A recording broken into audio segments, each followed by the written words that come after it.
Ladies and gentlemen, welcome to another game of Ninth Age. The Warriors of the Dark Gods fancied a rematch against my beast herds. So cry havoc and let's lip the goats of war. For terrain, we've got these ruins, which are dangerous terrain for everyone. We've got these lakes, which are also dangerous terrain for everyone. We've got a hill that blocks line of sight, and these walls are dangerous terrain for cavalry. There are two forests. My opponent won the roll for deployment and set down these marauder barbarians, or whatever they're called, and I slapped down my whole army. The goats aren't here to mess around. But ladies first, we'll go through the warriors list first. Over here on the far flank, we have our good friends, the lustful anteater riders. I think they're called hell riders. Next to them we have 25 wasteland warriors with his mark of pestilence and paired weapons, joined by one of his sorcerers with the Dispel Scroll and Talisman of Shielding. The Chimera, the Blood or Skull Crushers, or whatever what are they now called? Just Crusher Knights, straight to the point. Full command, Banner of Fury. With them is a Harbinger of Chaos, with the Hardened Shield, Mark of the Gods' Wrath, Ogre Sword, and the Banner of Courage.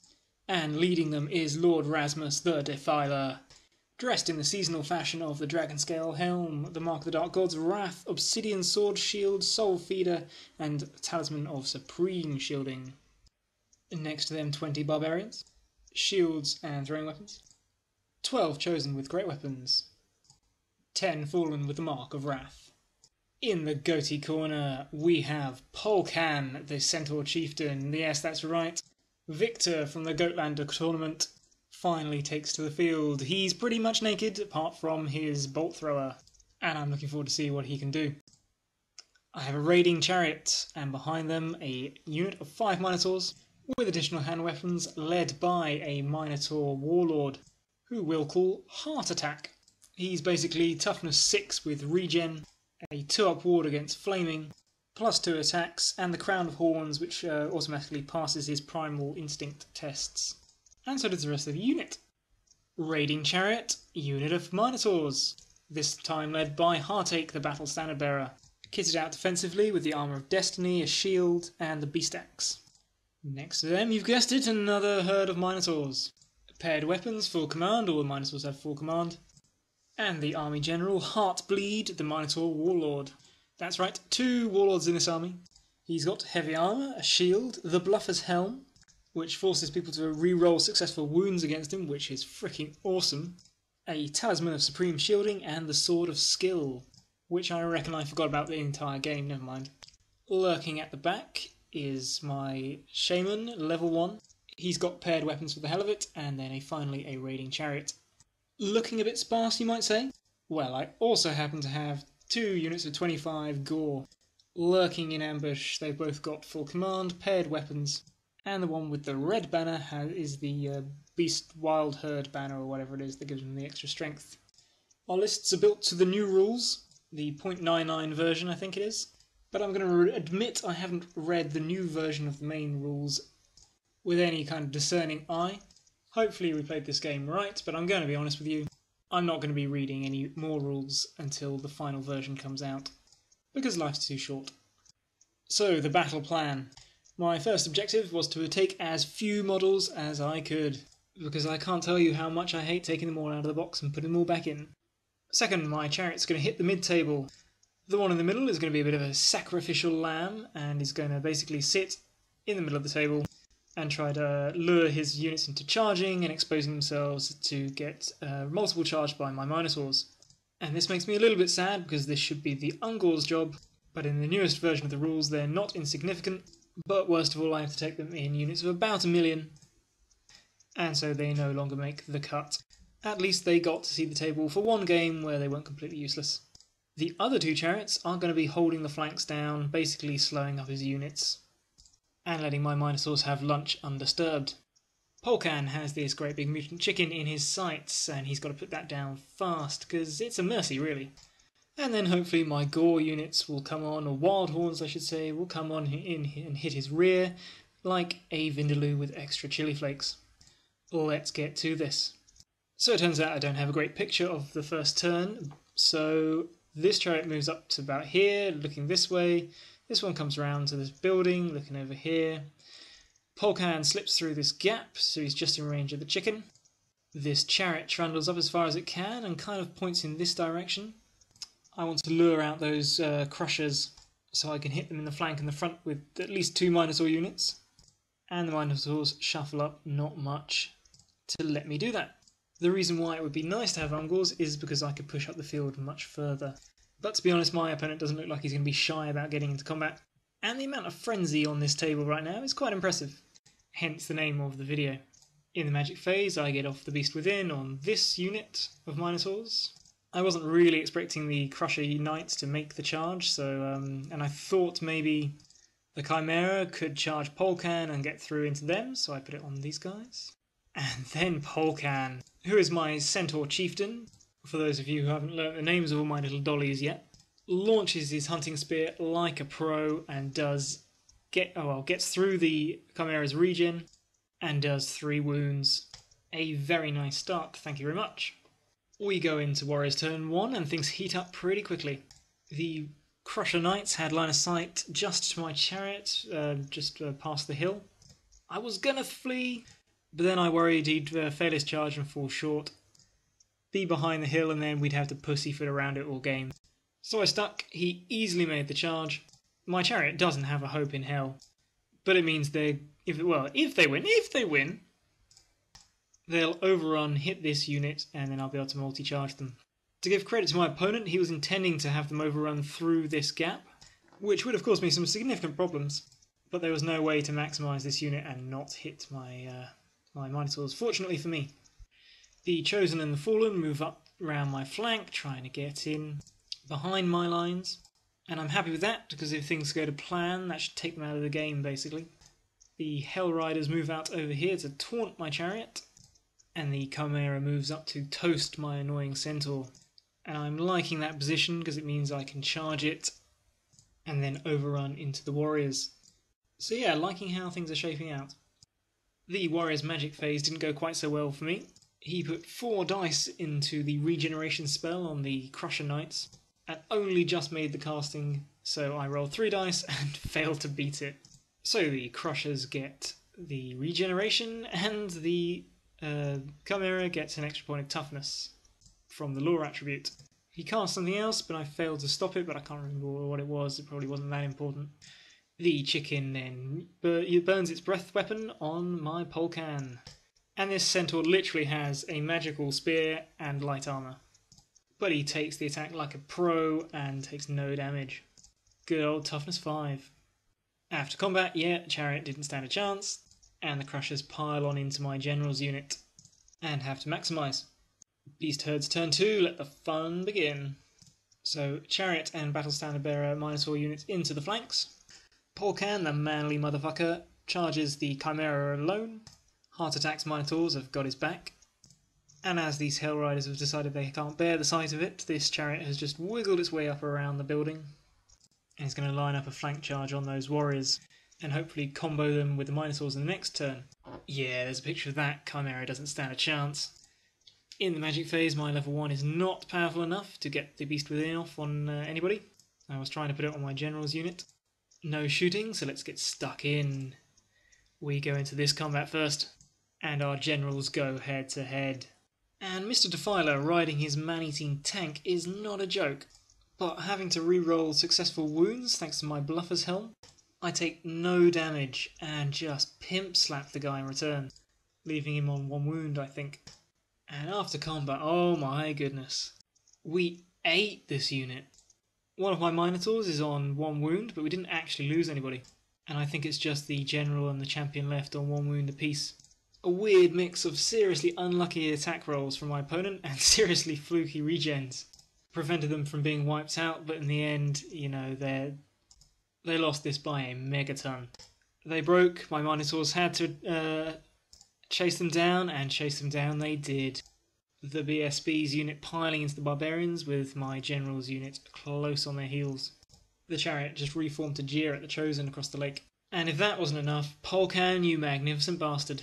He poleaxes the chicken before it even knows what's happening. And in my jubilance, I forget to overrun into the warriors, but never mind. And this battle has just taken a major swing, and I feel sorry for my opponent, which, by the way, you should never do. Because, as I believe Machiavelli said, crush your opponents utterly, because otherwise they can turn into real jerks. So with grim determination, the warriors take their turn 2. The warriors charge my cocky centaur. The sexy anti-derider things move round behind my lines, and the chosen and the fallen desperately try to swing round into a flanking position. But the army hasn't lost its bite quite yet in the magic phase. The warriors get their regen off. I try to stop it, but failed yet again. I know one shaman who's going on the barbecue tonight, and then he gets off his freaking vortex of doom unopposed, sending it crashing through both units of Minotaurs and the chariot. Initiative tests all round. Thank goodness the super expensive characters can just avoid it, as they're the same unit type as the unit they're in, but in the end I get pretty lucky and only lose 2 Minotaurs in the chariot. And that, by the way, is 11 initiative tests at initiative 3, and I failed 3 of them. If you suck at rolling dice, play Beastman and be rewarded for it. In combat, the Minotaurs politely tell the barbarian chaps where to shove their magic vortexes, and simply annihilate the unit. Wow, I love Minotaurs. Sorry, got ahead of myself. In the shooting phase, the anti-to things use their kinky whips to take a wound off my chariot. Oh, they'll pay for that. In combat, Polkan gets into a challenge with the unit champion.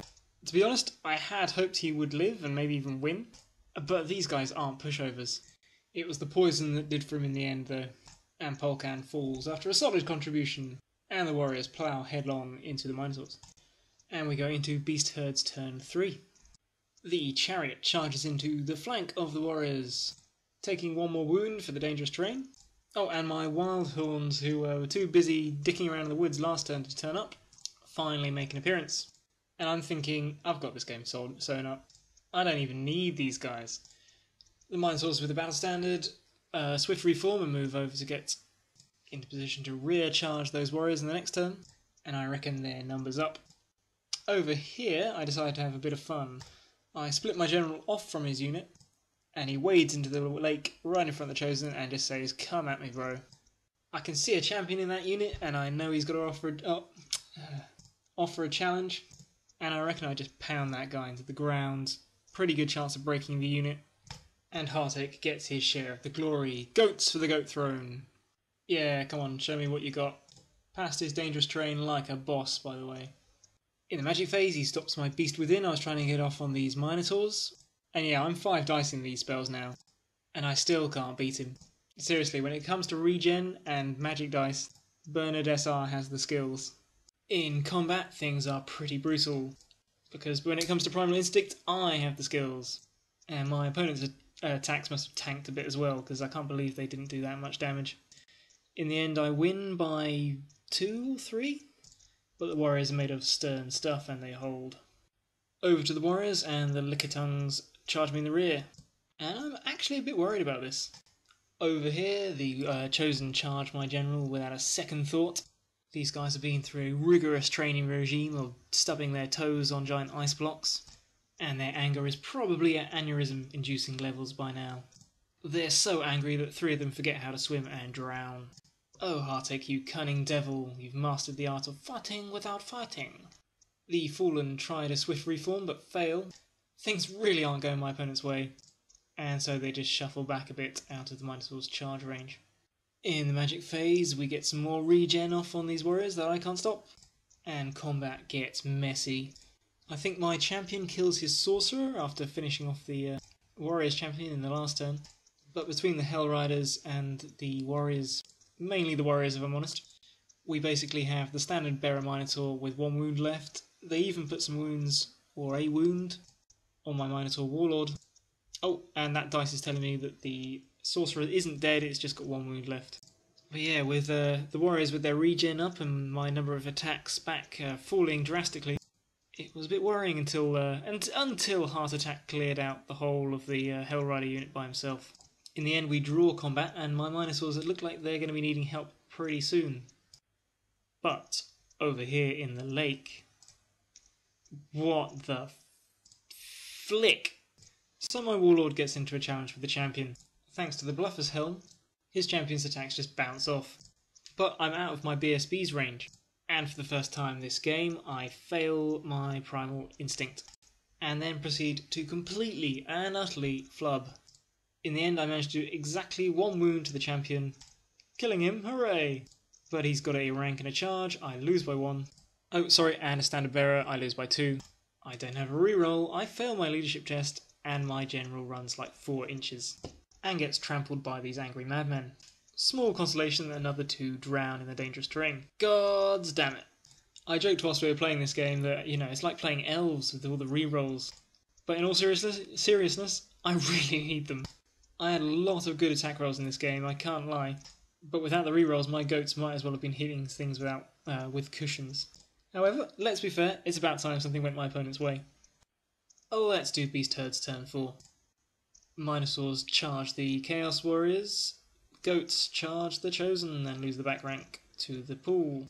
I'm not worried about the Fallen, so these Minotaurs and these Goats just move up to here and here, in case the Wild Horns fluff their attacks. Probably I should be more worried about this combat, but that's hindsight. In the magic phase, I try to 5 dice my spell again, he blocks me. In combat, I pop my Beast Banner or whatever it's called. We lose some more Goats, but it's enough to break them. I think 1 more guy dies in the pool as they run away, and then I just restrain my Goats and don't move, to avoid losing more Goats and panicking off the board or something. Over here, things get intense. The Sorcerer takes my Minotaur champion to 1 wound, but the champion kills the Sorcerer in return. We do some damage, but the Warrior's initiative 5 and poison and regen is really hurting me, and in the end we actually draw combat again. And this is silly, I can't believe we haven't got these guys yet. In the Warriors turn 4, the Chosen come around here again, these guys rally, and this combat came down really close. The Warriors killed my Warlord and the rest of the Minotaur unit and mauled my other Minotaur unit. It's just the BSB and the champion left, but in the end we killed them to a man and had to frenzy overrun to where you see... Whew, that was close. So in Beast Herd's turn 5, these Goats sit where they are, these Goats charge the Chosen, I fail to get my spell again, the Minotaurs move up to try to lure the Fallen into multi-charge range, the Goats break the Chosen again, and we let the lone warrior get away in favour of just consolidating and getting ready to receive the Fallen. In Warriors turn 5, the Chosen fails to rally and the Fallen do not disappoint. They make their charge, our champion's challenge, and mine kills his. But it turns out these guys aren't a pushover either, and the Minotaurs are hard pressed once again. They lose combat but pass their test and stick thanks to the BSB. Beast Herd's turn 6, the coup de grace. I charge with the Wild Horns. My BSB unit can't charge because I stupidly put my spellcaster in the way. I decide that these Goats can just chill out in the pool, although maybe it would have been a better idea to charge. Who knows? In the magic phase, I finally get my Beast Within spell off, putting it on the Minotaurs to try to keep them alive and preserve the points for that unit. They also go simultaneously with the Fallen, and I figure their attacks are going to do more than my pathetic strength 3 Goats. In the end, the Chosen unit puts everything into the Minotaurs and brings them down, but the Wild Horns are enough to swing combat. We break them and catch them. And with a single remaining warrior left on the board, that is where we call it, and so is the end of the game. Really fun battle, that. Obviously, it's nice to have things swing so much in your favour so early in the game. But man, look at what I've got left now. I got really mauled. Those warrior units are much scarier than I gave them credit for. And I can definitely get behind my opponent's disappointment that he can't take the warriors in hordes anymore. Well, technically he can, but they're capped at 25, so there really isn't any point. So yeah, 9th Age team, if you want to make Warriors of Chaos players happy, you know what to do. If you want to make me happy, you can make Ungor not suck. But there you go, guys. Minotaurs, awesome. Centaur, Bolt Thrower, awesome. 9th Age, a great game. Take care.